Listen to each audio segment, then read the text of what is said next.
which means soul, body, mind. But ruach is a Hebrew word for spirit. And there's 5 words, and they mean and come from the same word. They mean almost the same thing, but there's a difference in them. And that's wind, breath, air, life, and spirit. All 5 of those components means what? I just told you. Ruach. Wind, breath, air, life, and spirit. They're closely connected as sin and iniquity are closely connected. They're used in the same sentence, but there's a slight difference between sin and iniquity. And there's a difference between a slight difference, even though they come from the same word, there's a slight difference between just wind and your spirit, even though it comes from the same Hebrew word. I want you to keep that in mind as we study. So I said, well, the Creator said, let the truth be established by the mouth of 2 or more witnesses. Then I looked in the book of Deuteronomy, 30th chapter. Let's go to 30. Looking for some witnesses to testify that Yah really said this. And it wasn't an accident. And every place it's written, it was there in Hebrew. And not just put there by someone mistakenly.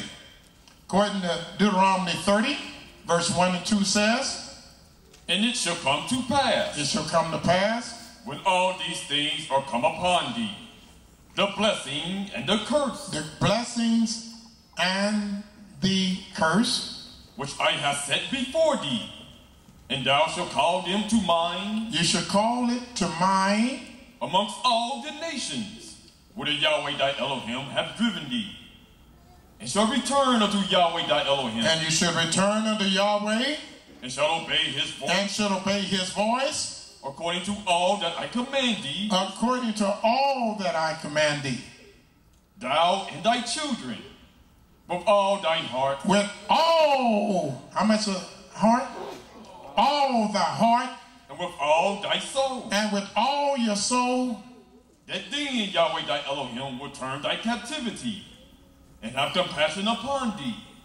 And will return and gather thee from all the nations. Does everybody's book say so? Everybody's book says so? Let's go to 1 Chronicles.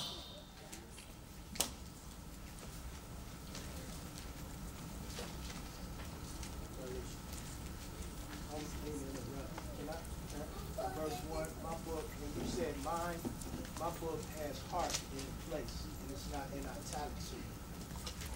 Verse 1. It has a what? When my book... Well, let me talk to me when I finish teaching, okay, please? Then you tell me about all your books at home, too. But let me finish teaching, please. Thank you.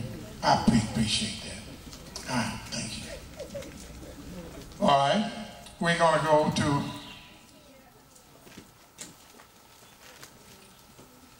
the birth of, I want to go to 1 Samuel, correct? 1 Chronicles 28, 9. What does it say? And thou, Solomon, my son, know thou the Elohim of thy father, and serve him with a perfect heart. I want you to serve Yahweh, your Elohim or your father, serve him with a perfect heart. And a willing mind. And a willing mind. For Yahweh searches all hearts. For Yahweh searches all hearts. And understandeth all the imaginations of the thoughts. And he understands all the imaginations of the thoughts. So then it was getting very clear to me what the Almighty was trying to tell me. I began to see it crystal clear. Then I looked to the book of Proverbs. Let's go to Proverbs, the 4th chapter.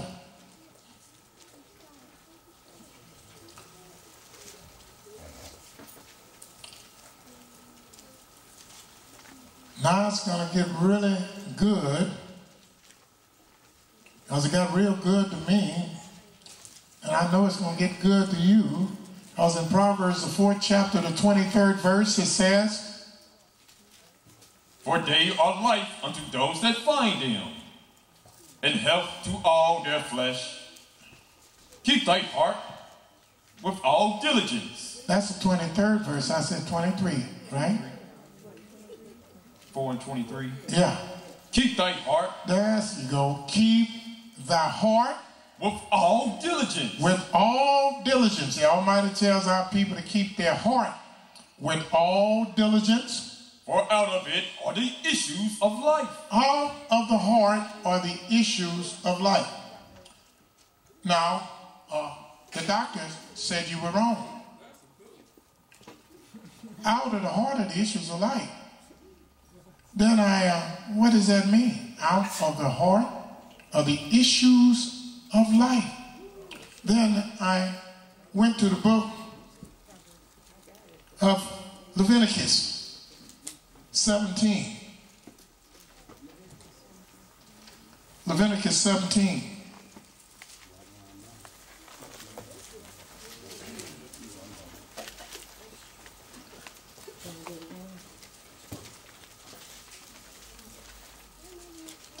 When I got to Leviticus, the 17th chapter, I was forced to look at the 10th and 11th verse.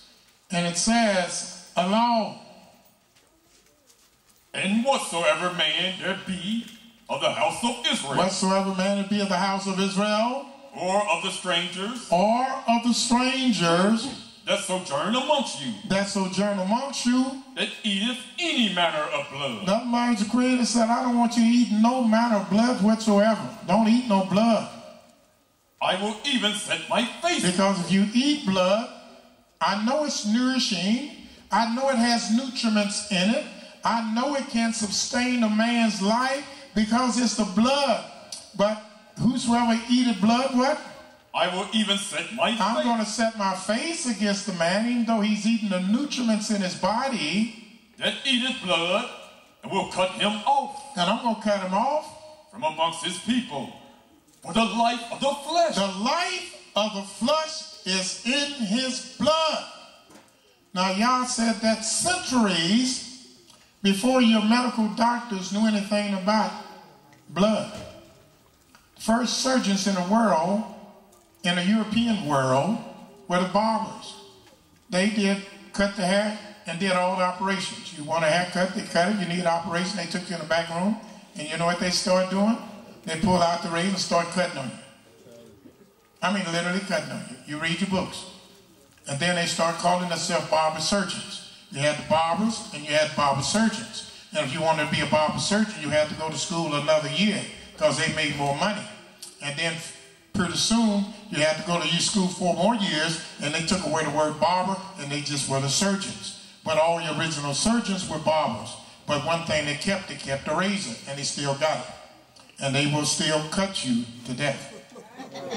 George Washington, after he snuck into a little, he didn't sneak, he went into a little slave girl's cabinet. I forgot her name, so I'm not going to make up one. And he caught a bad cold that led on to another disease, bronchitis or something, by being in the cold with this young black girl that was just 14 years old. He got sick. And the best surgeons in the world went to treat him. The best surgeons they had in the United States and they could get from Europe. And you know what they did? They cut him almost to death. And they gave him some other kind of poison that messed his mind up and he died right afterwards. But they didn't even know that the life of the flesh is in your blood. But we know that today. The blood is full of living organisms. And I knew that because y'all said it. Now the people didn't accept it years ago when I was teaching 40 years ago. They didn't accept it. I had people in the class, man, what do you mean blood is just blood, it ain't no life? I said, yes, the life is in blood. They didn't believe it. Just like some of them don't believe now of the significance